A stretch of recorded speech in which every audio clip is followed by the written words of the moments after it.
Welcome to The Cup, the Currently Unnamed Podcast, where we put the real and the tea in reality, and you can always come to us first to quench your thirst. I'm David Healy. I don't have a cute intro, but I do have a cute shirt.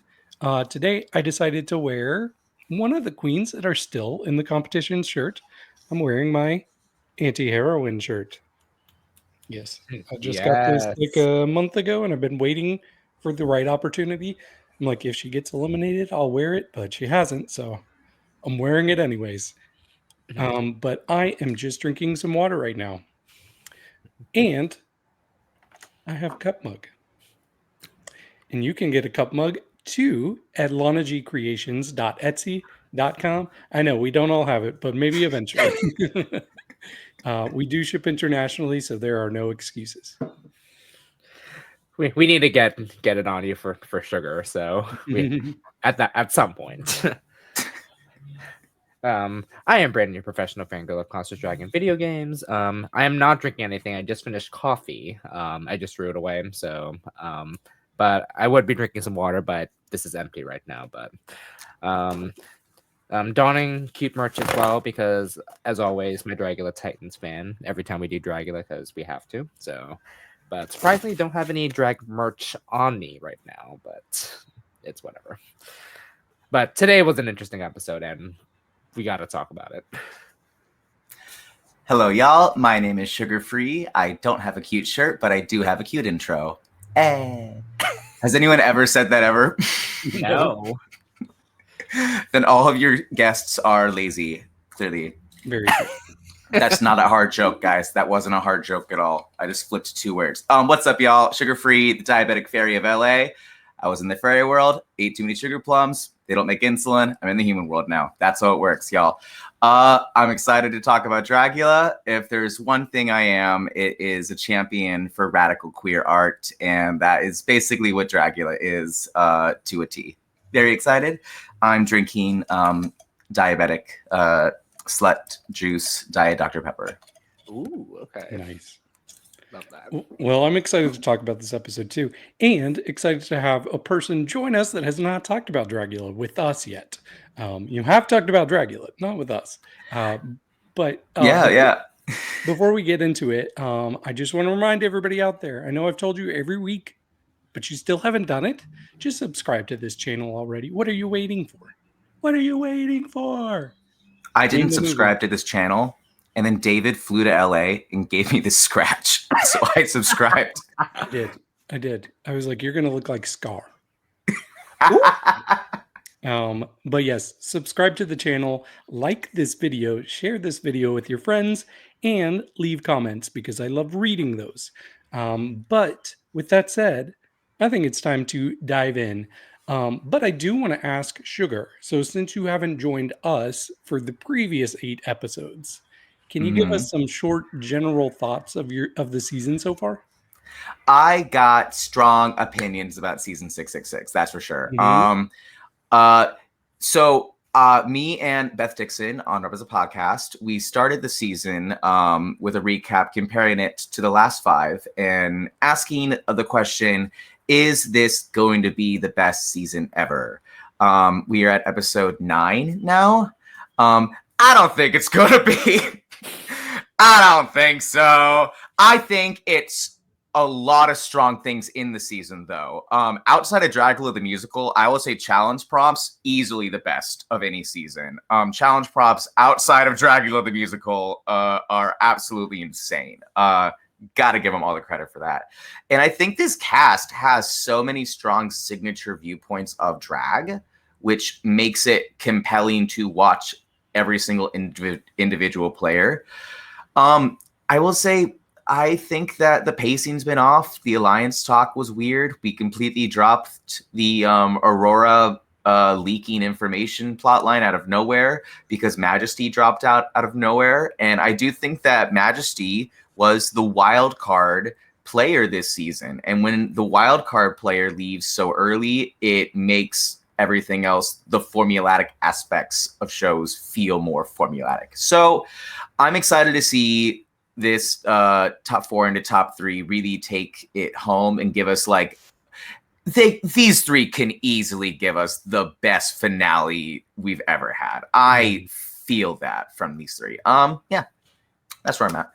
Yeah, I definitely agree with you. I think this season had all of the right ingredients to be one of the best seasons, if not the best season.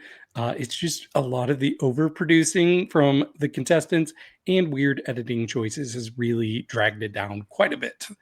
And it's unfortunate because these contestants honestly kind of deserve a better edited season. They do. I agree.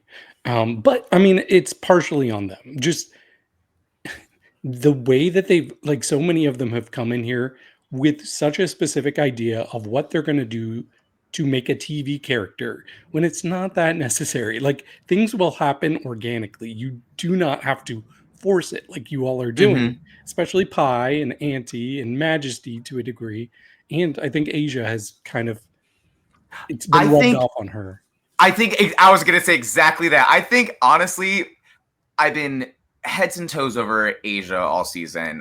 Yes, compelling drag artist, but at times feels like she's very stuck in her one thing. Like, I do think her makeup can be repetitive. I think that sometimes she's playing it by like the Dragula book, but also like, if you took everybody taking this game stuff out of it, I think Asia would be the same girl who's just down to clown, who knows more about Dragula than any of these bitches, is like just the most informed. And there's 2 types of Dragula purists that they cast. The ones like Asia who are like, yeah, Dragula, woo, I don't care, give me everything. And then there's the Scyllas, which are almost, I hate to use the word gatekeeping. The ones who go, you're not Dragula. And I feel like those ones typically get featured, but the ones who like truly understand to embrace the chaos and not care, those are the ones that always end up winning at the end. I agree. But let's go ahead and dive into the episode. So we have our 3 people that were not up for extermination come back into the lab, and they're all talking, and Yuri's like, yay, I'm glad I finally won a challenge. Maybe we can knock out a front runner or 2 by me getting a win. And Gray starts saying, oh, I think Auntie should stay because Auntie is a star, has demonstrated that star quality throughout the season. Meanwhile, Asia is saying, I don't know, I think Pie had the better look, and Pie's who I want to see come back. Man, I'm still sad that we didn't get to see Pie here because I think Pie could have been really interesting in this episode. No, yeah, because from the very beginning of this season, like, I saw Pie as a front runner. I really did.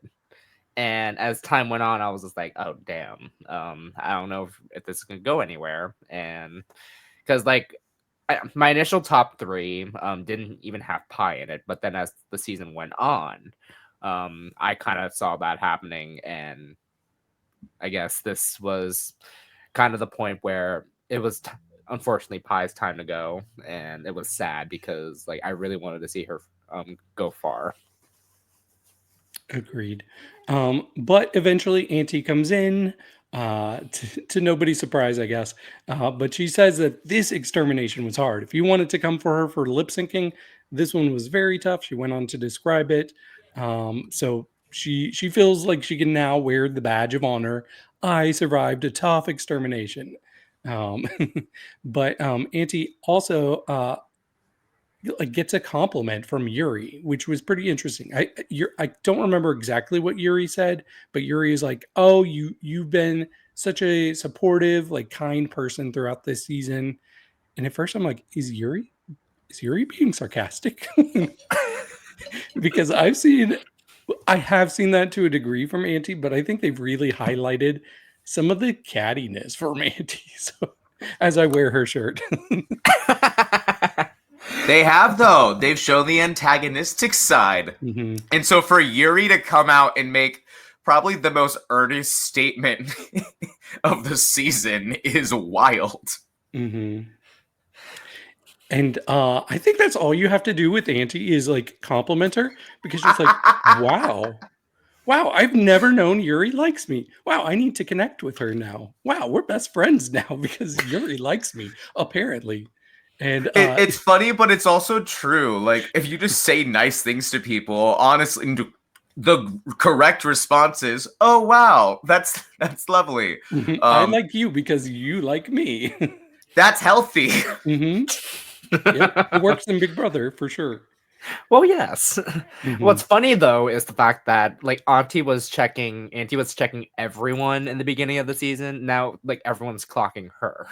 So it's Right. like the turns have tabled. So I'm like, Yeah. what's And- going on here? And she's pretty blunt about it to Yuri. She's like, I thought you hated me this whole time. This is probably the most you've said to me the entire competition. Which is crazy. Right. I was like, that's super sad if that's true. Like, are they that divided into cliques? I don't know. It felt like one of the episodes they really made it seem like it was where they was it Ghost Train, where they were like 3 separate groups and they were like, I guess we're the 3 mini alliances. That never played out. I thought Yuri was with Auntie in that one, because wasn't it? Yeah, it was Auntie, Yuri, and Jaharia. Was it? I think Jaharia was with Auntie, right? That was during I think that was during the challenge, one of the challenges. I thought because I'm trying to allude to the one where it was like the 3 different conversations that was happening. Was this the one? It was the holiday challenge. Oh, right. Because Yes. Gray was working on the bunny in his little group. Yeah, and I think it was Gray, Vivi, Yuri, and Auntie all together talking. And yeah, that's when they're like, we think Majesty's fake, blah, blah, blah. Cut to her crying about losing her uncle. I shouldn't laugh about that. No, Dracula's they haven't mastered a tonal shift truly sometimes. It's the self-deprecation for me. Hey, whenever they lean into self-deprecation, Dracula is the most compelling show. For sure. Good. So good. But the alarm goes off, and the Boulets, everybody gathers around to see the Boulets talk, and they announce that it's going to be a Dead by Daylight challenge. Yes. And as somebody who has not watched or played a single minute of Dead by Daylight, I don't even know what it is. Watched. I mean, you could watch it. Don't they have like YouTube streams? Sure. But the way you said it made it seem like you thought it was a movie first. I don't play games, so or video games at least, so I'm not familiar with them. And I'm familiar with this. You know why I said watched? Because I have PTSD with video games, because growing up, my sister would always play, like we would play video games, and I would have to watch her. She wouldn't let me play as often. Like I would be like, can I have a turn? No, you have to watch me. So that's I think that's subconsciously why I said watched the game. Dang. I'm not allowed to play. That's what Dracula does. It makes you face your demons. Right. But yes, they find out that's what the challenge is going to be, and they have to create a fictional character for cryptids and urban myths, and recreate the look in a signature style that would work in the video game with a signature kill move. I'm like, okay, I don't know how any of this works, so I'm just going to trust that they know how to do it. Do you want like a Cliff Notes version of what Dead Sure. by Daylight is? So the main premise is there are 4 survivors and 1 killer, and the 4 survivors have to make sure they can escape out of the whatever map they're in. So they have to get repair 5 generators, and then that leads them to open the gate. So that's really the premise, and then the killer has to hunt all of the survivors. Say that word. Yeah, I know. I didn't mean to. I said it too fast. So the killer has to find all the survivors, and then you can either escape or get killed, essentially. Now, once we get to the and there's multiple ways the killer can kill the survivors either through the amount of hooks that are in the game, or the killer themselves kills the survivor themselves. So that's really like the premise. They now have new game modes where it's instead of 1v4, there's 2v8 now. So it's very interesting. I've never played it. I do love a good slasher flick though. So like I love like that aesthetic of the game. Horror games, I'm not gonna pick up that controller. Absolutely not. No, I'm gonna watch from a safe distance, eating garden salsa sun chips, baby. You know what I mean? I have seen clips of David, you should try to find Pheromone playing Dead by Daylight, because when she's the killer, she's just dead. I know exactly what you're talking about. It's hot. And like full femme, like the perfect woman that she is. Evil. So yeah, I'm down for a serial killer challenge. I feel like it's long overdue for a serial killer challenge. And adding the cryptid urban legend folklore angle on top of it does help sort of like open up what it can be and like force you to think outside the box a little bit. They don't want just like a new Mike Myers. They want an elevated version of a serial killer. Mm-hmm. And that's the thing about it too, because a lot of the chapters they have is based on a lot of like horror references. So like Ghostface is in here again, Michael Myers for Halloween, Chucky's in it too, and then Stranger Things as well, which that chapter is long gone, but they're trying to bring back, which is so weird to think about. So, but is it the Demogorgon? Demogorgon with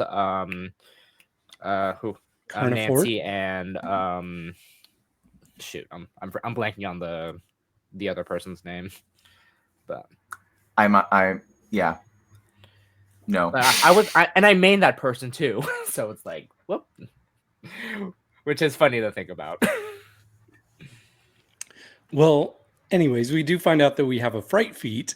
So this fright feat is interesting because if somebody does not accomplish this fright feat, apparently they are going to be eliminated on the spot. Which tells me, oh, you all think everybody is capable of doing this. But they find out that they're going to have to reach into a terrarium with a bunch of spiders and while blindfolded and grab a cartridge for this video game. Do you all have fear of spiders? Yes. Yeah, no. Okay. I wasn't able to kill spiders on my own until I had to move out of my parents' house and was like literally forced to. And luckily, like I just found out later, my parents' house, I couldn't kill no, I'm not even gonna lie. No, I killed them. No, I don't have the sanity to like figure out getting that close. No, someone buy me the spider picker upper and I'll start using that because I've seen that. Spider picker upper.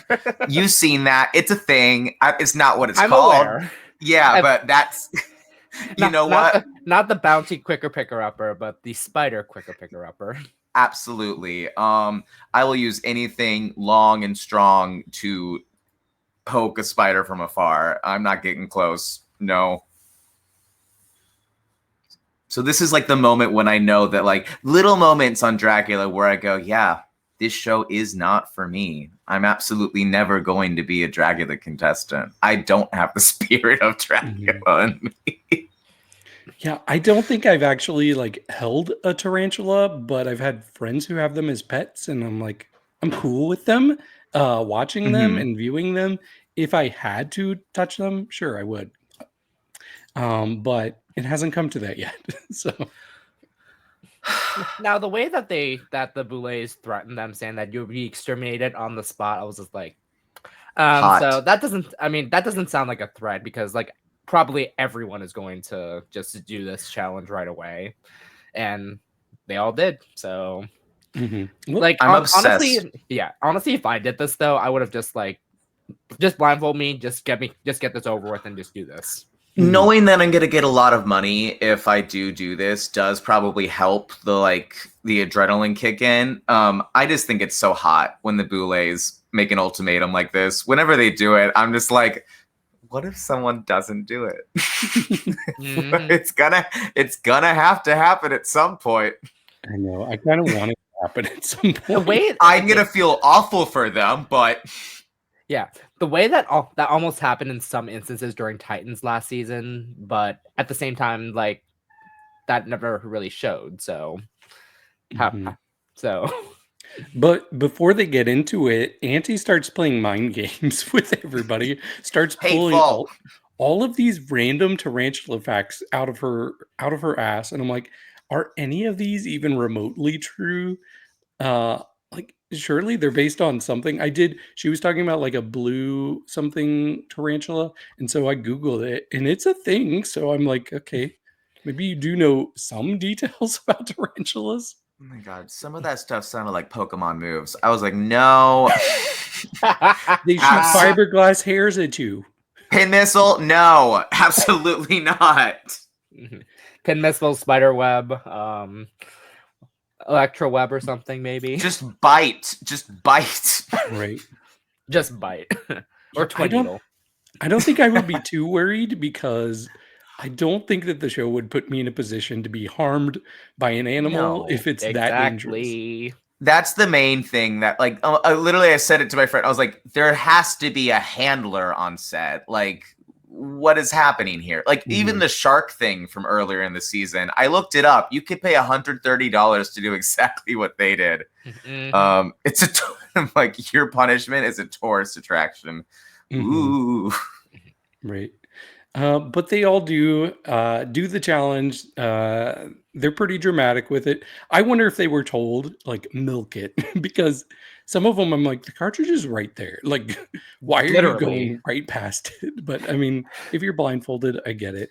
At least it wasn't like when during the season of Drag Race Philippines where everyone was so scared to touch, like, and they're not even touching Oh, yeah. that stuff in the box. So Right.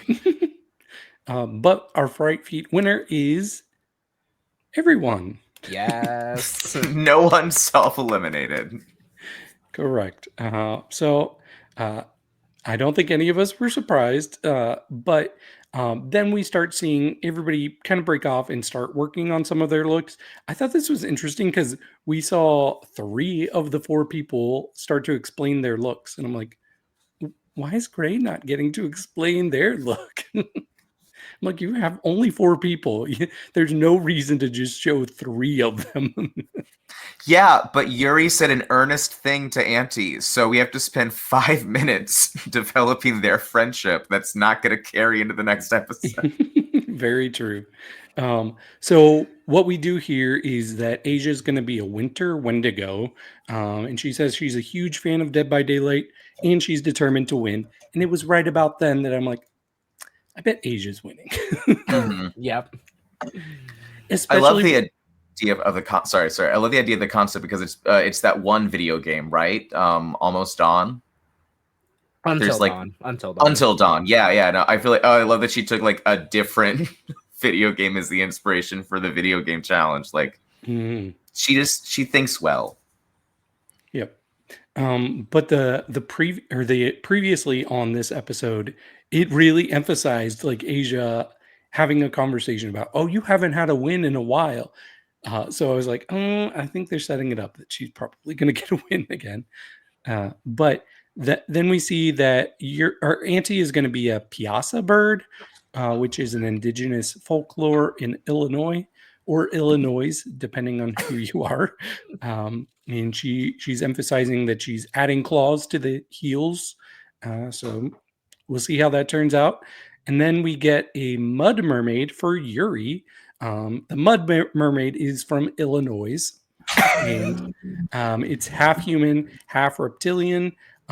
Every time Yuri says anything about Illinois in this episode, they have to cut to Auntie just making a look like you're an idiot. I mean,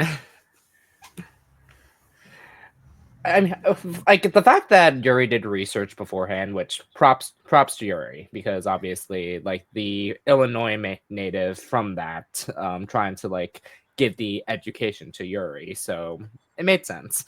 But on top of that, too, we get this moment from Auntie and Yuri that they're finally like talking to each other, saying like, "Hey, like, I'm finally glad they're able to finally chat."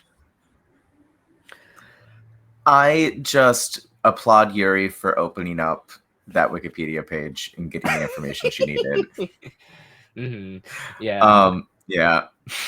But no, it is nice to see that, like, in the Alliance season, which I will always think of it as now, like, to see genuine human moments, because, like, yeah, no, I like to know that, like, they're not taking this competitiveness too seriously. It's easy to get caught up in the moment when so much is at stake. So, like, kudos to just having a real moment. And by a real moment, I mean, okay, I'm now going to go, I need to take a makeup break. Anyways, Yuri. This is why it's so formulaic, and I'm just like, oh god, I wish they can just like lead into it without having to like prompt that. And that's the thing about this runtime episode as well, because like I remember looking at it, I was like, only 54 minutes, so we're losing 5 minutes of something that we could have gotten. And I'll be honest, because of those last 5 minutes, this episode felt so rushed. I agree. Because we get that moment and then we go straight into them doing their makeup the next day already. I'm like, you don't give us time for this? So I don't know. Like, I don't know what they're doing. David, what are your thoughts about this part of the episode where they with Auntie and Yuri talking to each other? You're muted. I thought it was another kind of contrived conversation. It felt like a way to give more character development to Yuri, because they really haven't fleshed her out as much as a lot of the other people on the season. But I did like her being kind of vulnerable and just telling Auntie how it made her feel when everybody said her name. So yeah. I also think that in that scene, you highlighted that, like, Gray didn't get to talk about their outfit. And it's because they were busy giving two different characters a scene. One that is no longer going to be in the season, and another who is one of the other top 3 finalists. Like, I feel like the editing has done Gray a disservice throughout the season. And maybe that's just them not inserting themselves into storylines they could. I do think that there is a knowledge of reality television. You do have to lean into making storylines yourself. Unless someone is literally screaming at you, like, you're not going to have an interesting thing, like a compelling arc. Maybe Gray did have an entire plot line that none of us knew about because they knew she wasn't going to win. But no, I think unless something crazy, I want Gray to win. I'll be honest. That's who I want to win. But I do think we're looking at an Asia anti-battle up ahead. Okay. I see it as a one-person battle, if I'm being honest. I mean, yeah, obviously. But they're making Auntie look like the only one who can actually take Asia down. True. Yeah. Although she has one thing working against her, and we will talk about that when we get to the boudoir or the cauldron discussion later on. But we talked about Yuri talking about being Mori, correct? The Mud Mermaid? No, her. New Zealand. No, we didn't talk about that yet. No. Oh, we didn't. Okay. No, not yet. Yeah, so that's another part of this conversation that I did appreciate, because she talked about how even though she could be seen as white passing, she is half Maori, which, watching Drag Race Down Under, I've learned a little bit about that from various contestants. But I like that she was pretty honest about saying, like, the reason I don't talk about it that much is because I don't know a lot about it myself. So I'm like, that's very honest, because a lot of people who do come from mixed cultures, like, you're often, and I shouldn't speak for too many people, but often you kind of go with whatever the more mainstream classification is. So it could be something where you don't get to fully embrace your roots. So I'm hoping she uses this opportunity to reflect and dig into that more, because I think that would be beautiful. No, yeah, Yeah, that was a good pinpoint in this episode because those peoples in New Zealand was in the news recently about like protesting something in their parliament, and I was just like, oh, here we go. And I'm so happy that that's being like I remember seeing it on social media, and I was so glad that they were able to protest whatever vote they were doing, which I was like, and I believe if I remember correctly, the vote was about their indigenous protections being cut down, and then they did their whole protest chant, which I was like so happy to see. Yes. This is where we get a little bit of Gray working on their costume. We see painting of the mask, but that's all we got from Gray. Oh yeah, that did happen. But it was less like a character-driven moment and more of like Dragula loves to do the like, hey, at home, if you want to ever do alt drag, these are little things you can learn kind of moment. Exactly. And I think it was their excuse of having them work on something so we could get the Attention music. competitors. Attention competitors. The floor show is about to begin. And then just Fantasia. I will never not think of Fantasia. Still my favorite. I think the next season premiere, they should just have Fantasia run into the room and show them how it's done. Maybe the next Extra Sister. Honestly, is this shady if I say I don't know who I would even like who I'm rooting for to be the next Extra Sister from this cast? Like, I guess Jaharia, because like, oh, if y'all don't know, I'm originally from Kansas City, where David is from. So we might have found each other on Grindr years ago and never knew. Possible. Never knew. Oh my I've God. never been on that app. What?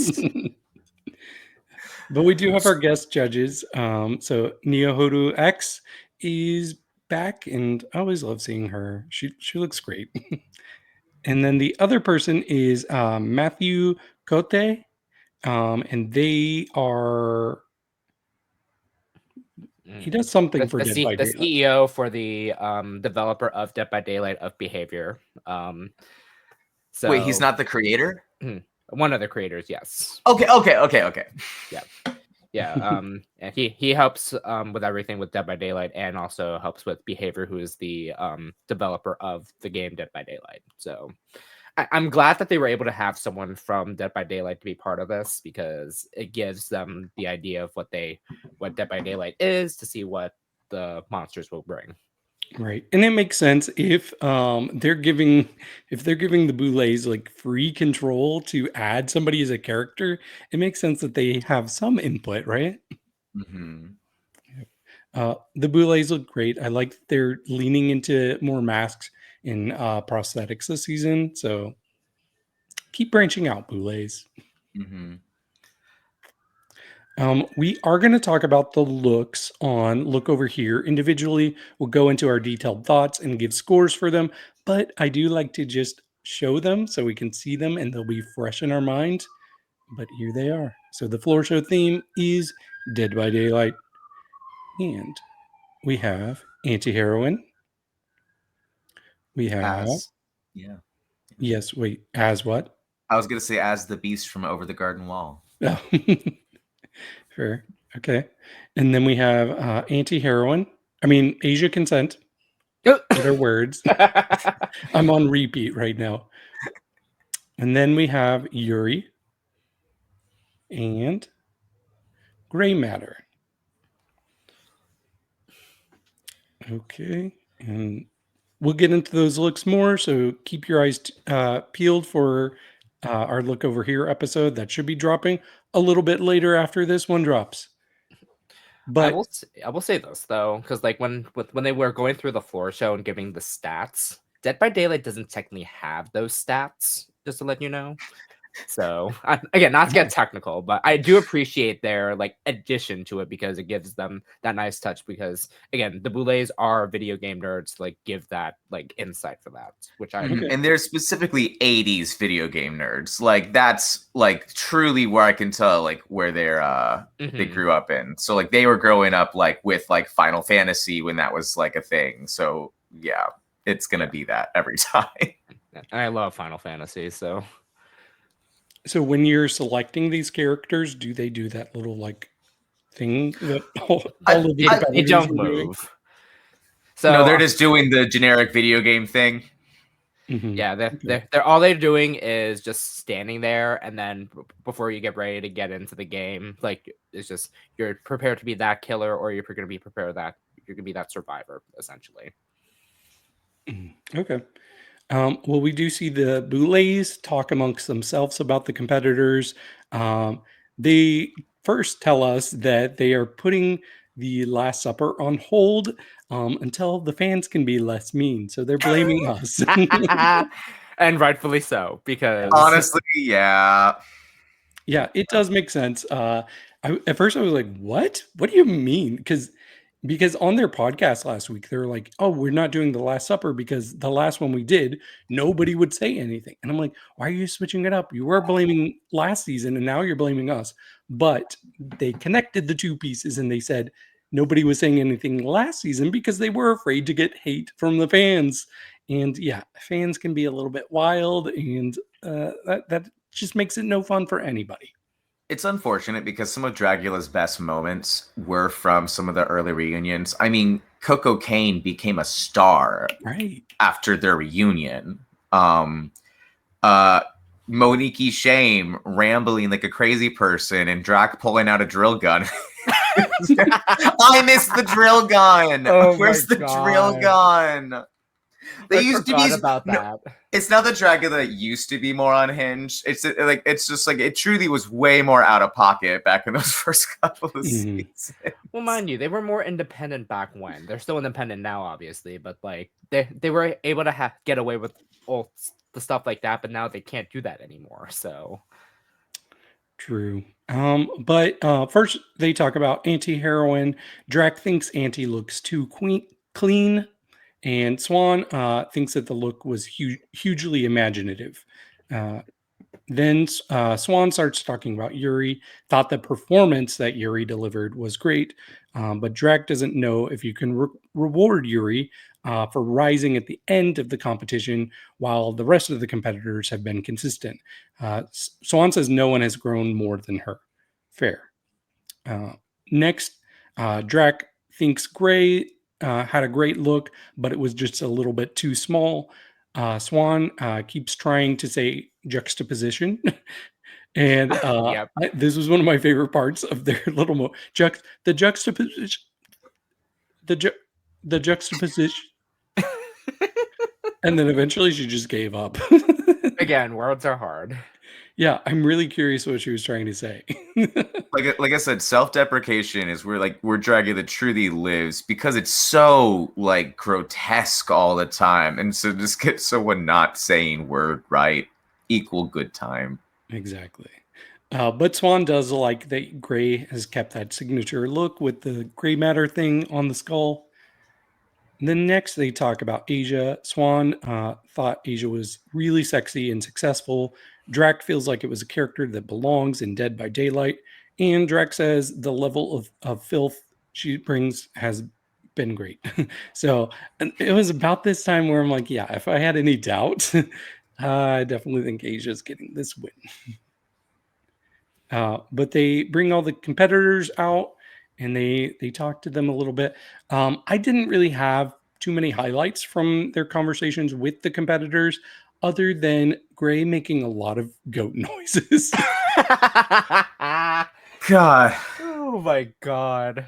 how would you feel if you go on Dragula and your most of your storylines are sort of just dropped throughout the season, and then you get a literal 2.5 minutes of you making goat noises? Right.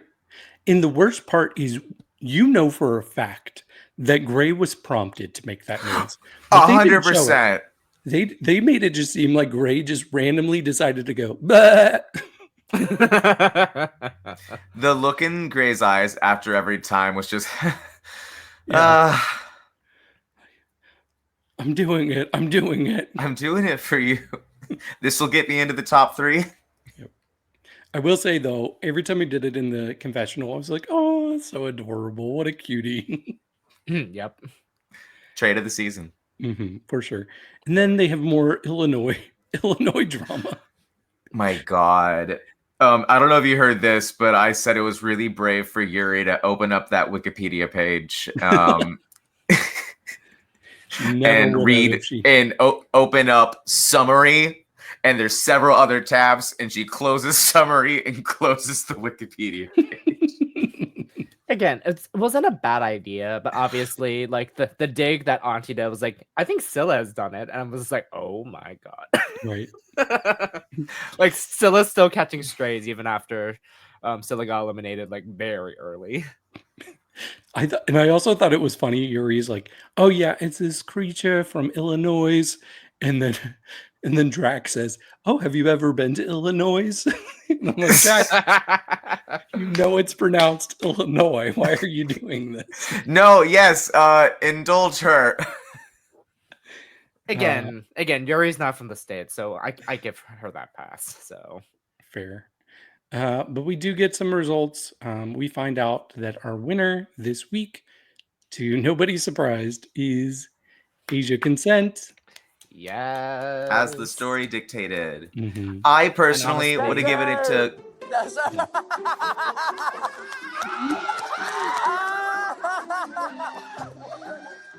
Sorry to cut you off. I wanted Gray to win this one. We'll talk about it in the next pod. But yeah. But that means we have a bottom three of Auntie, Gray, and Yuri, and they're all going to be up for extermination. And we find out the extermination challenge is going to be basically a live version of Dead by Daylight. At least that's what we were told. I'm like, wait, is this what Dead by Daylight is? Yeah, explain the coffin points. What are the coffin points? Unrelated. At first I thought that they were gonna have to cleanse totems, but no, they just blindly are like getting coffins for no reason, and I'm like, okay. Again, too many missed opportunities to having a Dead by Daylight episode and not having like any actual Dead by Daylight like concepts. Again, I thought they were gonna cleanse totems and then they would have to like that be the amount of blood points they're gonna get, but no, they're just grabbing coffins and that's it. Look, I wouldn't be mad seeing Gray cleanse a totem. God. Yeah. Okay. So yeah, they all go back to the laboratory, and they're all talking. Yuri and Auntie go at it for some reason. Basically, Auntie's telling her like, "Oh yeah, it's your time, girl. You haven't done enough. You don't deserve to make it to the top 3 after all of this time." And there's just something about the way Auntie goes into these conversations that just feels like unnecessarily aggressive towards people. And Yuri just calls it out, and I really appreciated this. She says, I don't think the next drag monster is going to be somebody who just makes people feel uncomfortable all the time. God. It felt like one of the more authentic reads of the season. Yes. And I agree with that. So my God. She's not wrong. Yeah, right. She's not wrong. And they go at it a little bit, and Auntie starts explaining herself. And at one point, Yuri laughs. And Auntie's like, why are you ridiculing me? Because it's funny. I'm like, she did a mild chuckle. I don't think she's ridiculing you, girl. But honestly, like it seemed like Gray was standing up for Auntie in this situation. Gray's like, Auntie has never made me uncomfortable. So eventually they just make it so Yuri starts apologizing. Like, I'm so sorry. I know I shouldn't have said it like that. I'm like, this is gaslighting. as if they all did not just cop out of having to name someone last week because they all chose the winner of the challenge. You are weaker than the Drag Race girls. I was so disappointed in all of them. I'm going to be 100%. Literally, you're all bastards. How dare you? How dare you say you're the spirit of Dragula and you're going to pick the weak dog? How dare you? Mm-hmm. Cool. I'm done. Well, after this, we do get into our extermination challenge. And this is where I realized, oh, it's just paintball. Is that what they do in Dead by Daylight? No, not even. Well, I would assume not. Yeah, I didn't really think so, but I was like, okay, this is weird. But we see Auntie and Gray off to a pretty strong lead, getting lots of coffins because Yuri forgot that she's supposed to be getting coffins and was just dodging the paintballs to start. I love the little this person's right here. Honestly, really cute. I didn't hate watching it. I was cracking up. I love this editing though, because like it shows where everyone is, gives you the points. But again, this I still can't get over the fact that they were just basically hiding under those cardboard fixtures just to not get hit, even though that didn't really matter because again, paintballs do hurt. I've been hit by a paintball before. And Gray's costume was he's shirtless. That sucks. Oh yeah. I don't think anyone else was fully shirt. I mean, I think Auntie was in like a fishnet bodysuit. Like that's not that much coverage. Pie would have been fine last week. Pie would have been fine any week. Right. Yeah. That outfit would have helped Pie like stay protected. So I don't know about you all, but I was paying very close attention to the scores the whole time because I'm like, wait, does this matter? Are they really going to exterminate the person with the lowest score? And so I'm like, okay, Yuri's behind. Because I'll be honest, I was rooting for Yuri to go just because I don't think, like everybody else, I don't think she's been quite to the level of everybody else this season. But I was like, okay, Yuri's probably going. And then at the very last second, like her scores just skyrocketed. And I'm like, oh crap. Is Yuri about to knock out Gray?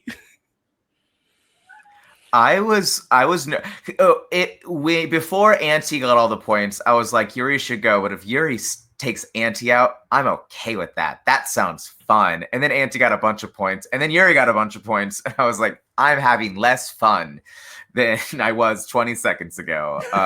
Yep. I think that the scores weren't fully like 100% accurate to us, but I do believe that they were real scores that they tallied. I have to believe that.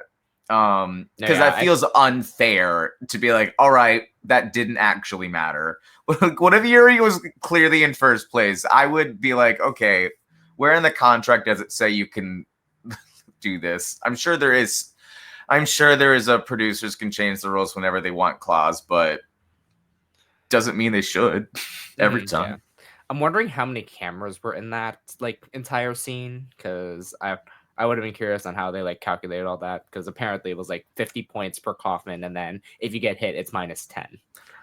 So well, I'm sure they counted after they finished like how many like obvious hits you had, probably, and then tried to figure out where they actually came from with the shots. But after all of this, we do get to see our death scene with the extermination. So let's get into this because this was very fascinating to me. Fascinating is the correct word. There's no other word. Right. So we see Yuri just kind of sitting backstage by herself, looking like she's kind of sad and dejected a little bit. And she turns around and sees Drac standing there. And with the cutest little voice says, "Are you here to kill me?" And Drac is like, "No, Yuri, we're not here to kill you. You get to go home. You've done a great job this season. We're so happy for you. That's Go just pack a your little stuff." make-believe. We wouldn't do this. It's a little make-believe, little TV. So Yuri's like, "Oh, all right." And just slowly starts walking away. And the music is like suspenseful. It's a dark room. The confidence slowly starts to grow. She starts getting a little pep in her step. And then she says, "Yay, I'm not getting murdered." The ukuleles. It's the ukuleles for me. It's the like the entire like contrast from like getting scared to getting killed and then upbeat into that. I was just like, Right. where is this going? But why am I living for this? Mm-hmm. And it's like, all right, and it's gonna happen immediately. And then it doesn't. I gotta play that again. It's the murdered for me. Yay. I'm not getting murdered. But she goes, And the best part of it all, almost did a lipstick message and she says, "Oop, wrong show." right, yeah. She fully de-drags and backs up her things. I don't know if you all were like, wow, this feels really similar to how Drag Race ends, with people getting out of drag, and especially the untucks on the US seasons, because you see them gather their stuff, go off, get in a van, and we see her walk off, and there's like a room of people clapping for her, giving her flowers. I'm like, wow, this is so cute. Like, I know it's not going to end well for her, but it's still adorable what they're doing. The crew loving her, like on it, like it just felt like they like loved Yuri on set. And I'll say, my perception of Yuri before this season started was 0 on personality, because I don't remember Down Under giving her a personality on the show. She was a look, and that was she did good in the comedy challenge, but I don't remember her talking heads being as funny as they've been on Dragula. Mm-hmm. I'm sure in person, this is the sweetest little bubblegum cutie pie, and if anyone deserves this kind of sent off, it's Yuri. Right. Well, she gets in the van, and I'm like, okay, here's where it happens. But then they arrive at the airport. I'm like, okay. We see her checking into her flight. We see her going past security. Like, what the heck? I'm like, they're going to kill her in Australia. They're going to wait for her to land, and they're going to kill her in Australia. That's what they're going to do. Yeah. And then we see her plane flying, and we hear her say, I've got my whole life ahead of me. And then boom. Like a 2005 like graphic just takes over the plane. Right. I'm like, what is this? The explosion just moves with the plane. I know. I'm like, oh god. And this is where I felt cheated, because I was like, again, Dead by Daylight episode. They again should have gotten Maury. Like, where was the like final kill in this of it all? Like, I really thought that the Boulets were gonna actually like murder Yuri like that, like they were in Dead by Daylight, but no. I'm just like a missed, again, so many missed opportunities, and like I was frustrated by this, but at the same time I'm like, okay, this is kind of funny, and I'm kind of glad that they kind of took this turn instead. So it's pretty iconic. It's like, yes, such a missed opportunity with the tie into the challenge, but also on its own, it might be the funniest extermination. On that episode I did with Beth, I said that my favorite extermination of all time was Kendra Onyx's on season 2. yes, when she gets anthraxed, and the gag moment in that one is she starts losing the hair from her pussycat wig. I'm like, this fucking world. I'm sorry for swearing. I'm gonna have to sit with this for a few days. This might take over Kendra's is the funniest. I was screaming laughing when the plane exploded. Yeah. This is the first Dragula death scene where there's more victims than just the contestant. allegedly. Well, I'm sure Yuri would not have gotten on that plane if no one else was on that plane. Yeah. Yeah, it was the plane from Final Destination. They just didn't show that part. Exactly. Yeah, I honestly think this might end up going down as the most memorable death scene. I think before this one, the one that I always think about is Hallow Eve. But it's also partially because of the look she was wearing. But her just running like around on the side of the road. Yes. Oh, that one, yeah. And then it's like a newspaper picture with just her like ass up off the side of the road. Them yeah, the Halloween one was wild. Yes. But I think my favorite death scene is still Coco Kane on the spit roast. oh yeah. She was like, I don't mind. This is fine. This is probably this is the best death scene of the season though, because I have been not impressed by most of the death scenes this season. Yeah. Would y'all disagree with that? No, I don't. I mean, honestly, the other one that I liked probably the most up until this point was it was either Aurora or Severity. I like Severities because it played into the whole Candyman of it all with the mirror. But they had like actual like layers to Aurora's death scene, so I like that one too.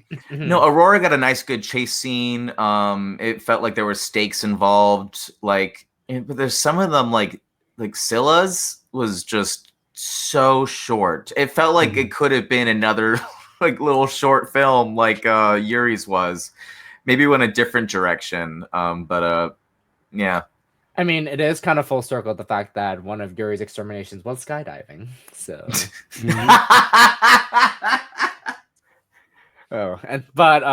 my favorite death scene this season was still Aurora's because again, it was so thematic. And very close second is Severity for me. So funny to think about that. So.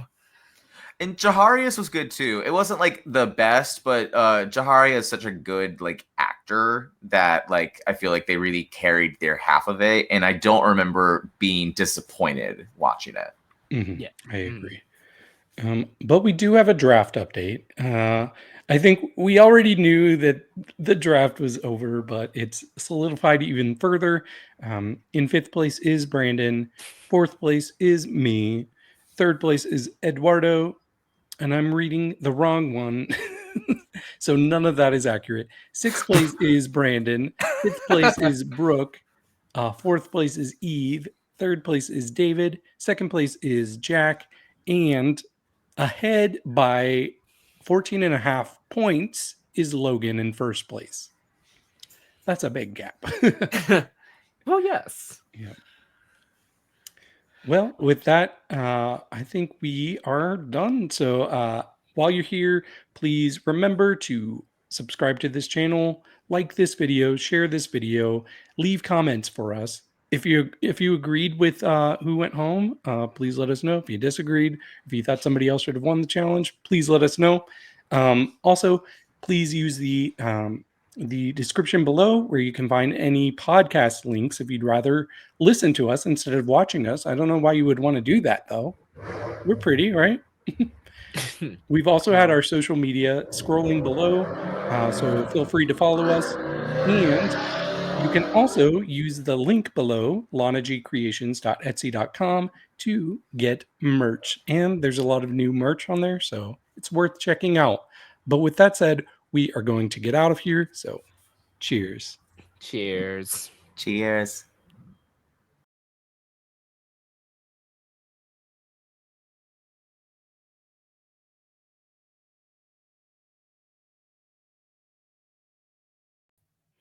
I'm not getting murdered.